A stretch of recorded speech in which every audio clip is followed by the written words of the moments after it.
మాటలు అవన్నీ కూడా దేవుని అగ్ని ఆకాశం నుండి దిగొచ్చేసి అగ్ని ద్వారా రాయబడినటువంటి 10 ఆజ్ఞలు చేత పట్టుకొని మోషే కొండపై నుండి వస్తున్నాడు. ఎన్ని రోజులు ఉన్నాడు? 40 రోజులుండి ప్రార్థన చేసి ఉపవాస ప్రార్థన నుండి వస్తున్నాడు.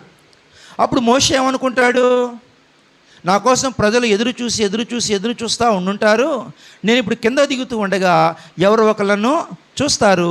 చూసిన వాళ్ళు ఊరిలో మొత్తం ఊరికి వెళ్ళిపోతారు, పేటలోకి వెళ్ళిపోతారు, ఇంటింటికి వెళ్ళిపోయి మోషే వస్తున్నాడు, దైవజనుడు వస్తున్నాడు, ప్రవక్త వస్తున్నాడు, పరిశుద్ధుడు వస్తున్నాడు, ఆయన చేతిలో 2 రాతి పలకలు ఉన్నాయి, ఆయన ముఖం ప్రకాశిస్తూ ఉన్నదని చెప్పి ఎవరైనా చెప్తారనుకుంటే ఒక్కళ్ళు కూడా మోషే దగ్గరికి వచ్చిన వాళ్ళు లేరు. ఒక్కళ్ళు కూడా పూలదండలు తెచ్చిన వాళ్ళు లేరు, శాల్వా కప్పిన వాళ్ళు కూడా లేరు. కానీ ఆయనకు జేజేలు చెప్పిన వాళ్ళు లేరు, సన్మానం చేసిన వాళ్ళు లేరు, ఊరేగింపు చేసిన వాళ్ళు ఎవరూ లేరు. కానీ వాటర్ తాగుతావా, నీళ్ళు తాగుతావా, టిఫిన్ చేస్తావా, భోజనం చేస్తావా, అన్ని రోజులు ఎట్లా ఉండావు, అక్కడ దేవుడు ఏం చెప్పాడు, ఎలా మాట్లాడాడు, అన్ని రోజులు ఎట్లా ఉండగలిగా, ఆహారం లేకుండా నీరు లేకుండా ఎలా ఉండగలిగి, ఎండలో ఎలా ఉండగలిగావు, దేవుని స్వరాన్ని విన్నావు కదా, ఏం చెప్పాడు దేవుడు మీకు, మాతో చెప్తావా అని అడిగినాడు ఒక్కడ కూడా లేడు. సరే ఏంటని మోషే ఆలోచన చేసుకుంటూ వస్తుంటే ఈలో పెద్ద సౌండ్ వినపడింది. కొండపై నుండి దిగి వస్తుంటే చాలా పెద్ద సౌండ్ వినపడింది. ఏంటా సౌండ్ అని ఆలోచన చేస్తూ ఉండగా మోషే అనుకున్నాడు, ఒకవేళ నా కోసం తప్పెట్లు, తాళాలు, బోర వాయిద్యాలు తీసుకొని వస్తున్నారేమో అనుకున్నాడు. ఒకటి.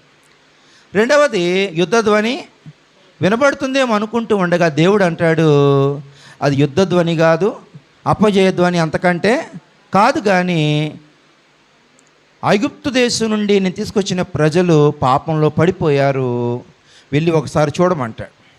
సరే మోషే ఇక్కడ గమనించుకుంటే ప్రజల మధ్యలోకి వస్తాడు. ప్రజల మధ్యలోకి వచ్చినప్పుడు జరిగిన సంఘటన ఏంటంటే దేవుని బిడ్డలారా చూడండి, 32:25లో చూడండి ఏమనుంటుందో. ప్రజలు విచ్చలవిడిగా తిరుగుట మోషే చూచెను. ఏం చూశాడంట? ప్రజల్లో క్రమం లేదంట, ప్రజల్లో భయం లేకుండా, భక్తి లేకుండా, పరిశుద్ధత లేకుండా, వినయం లేకుండా, విధేయత లేకుండా ఒక ప్రార్థనాపరుడు, బాప్తిసం పొందినవాడు, యేసు రక్తంతో కడగబడినవాడు ఎలా ఉంటాడో అర్థమవుతుందా? లోకంలో తిరిగేవాడు ఎలా ఉంటాడో చాలా వ్యత్యాసం ఉంటుంది. కానీ తాను ఇంకా చెప్పాలంటే కొండపైకి వెళ్ళడానికంటే ముందుగా ఈ ప్రజలందరూ ప్రార్థనాపరులు ఎలా ఉంటారో, పరిశుద్ధులు ఎలా ఉంటారో అలా ఉన్నారు. 40 రోజుల్లో తారుమారైపోయింది. 40 రోజుల్లో ఓడలు బండ్లు ఓడలు అంటారే, నీతి కాస్త అవినీతిగా మారిపోయింది, పరిశుద్ధత కాస్త ఇంకా పాపంగా మారిపోయింది. ఎలా ఉన్న విచ్చలవిడిగా తిరగడం మొదలుపెట్టారంట. అర్థమవుతుందా? ఇష్టానుసారంగా మాట్లాడుతున్నారు, ఇష్టానుసారంగా ప్రవర్తిస్తున్నారంట.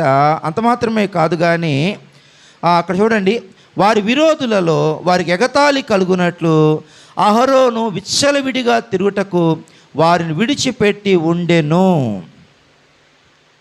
అర్థమవుతా?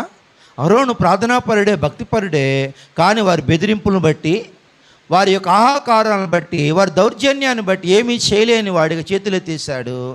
ఎవరి ఇష్టానికి వారికి అప్పగించేశాడు, వదిలేశాడు, ఇంకా విడిచిపెట్టేశాడు. చివరికి ఏమైందంటే అన్యజనుల మధ్య హేళనకు కారణంగా మార్చబడ్డారు. ప్రార్థనాపరులు, పరిశుద్ధులైన వారు, నీతిమంతులైన వారు అన్యుల మధ్య చెప్పండి, ఇశ్రాయేలు దేవుడు అవమానపరచబడే విధంగా, ఇశ్రాయేలు ఎగతాళి చేయబడే విధంగా ఇష్టానుసారంగా తిరిగారంట.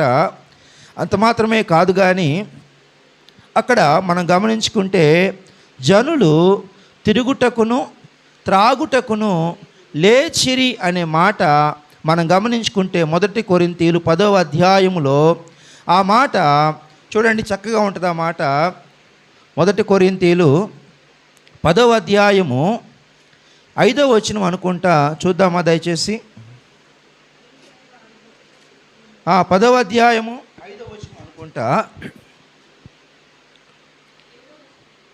అక్కడ మనం గమనించుకుంటే దేవుని బిడ్డలారా 7వ వచనంలో జనులు తినుటకును త్రాగుటకును కూర్చుండి ఆడుటకును లేచిరి.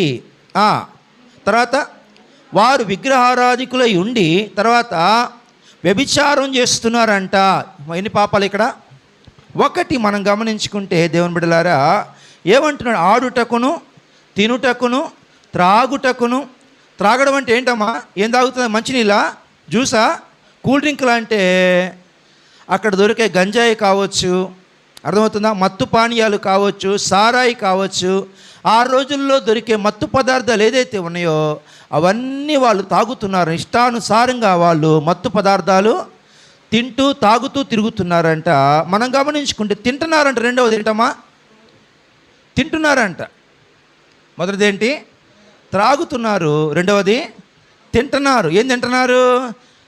ప్రభు బలలోని తింటున్నారు, సాతాను బలలోనిది కూడా తింటున్నారంట.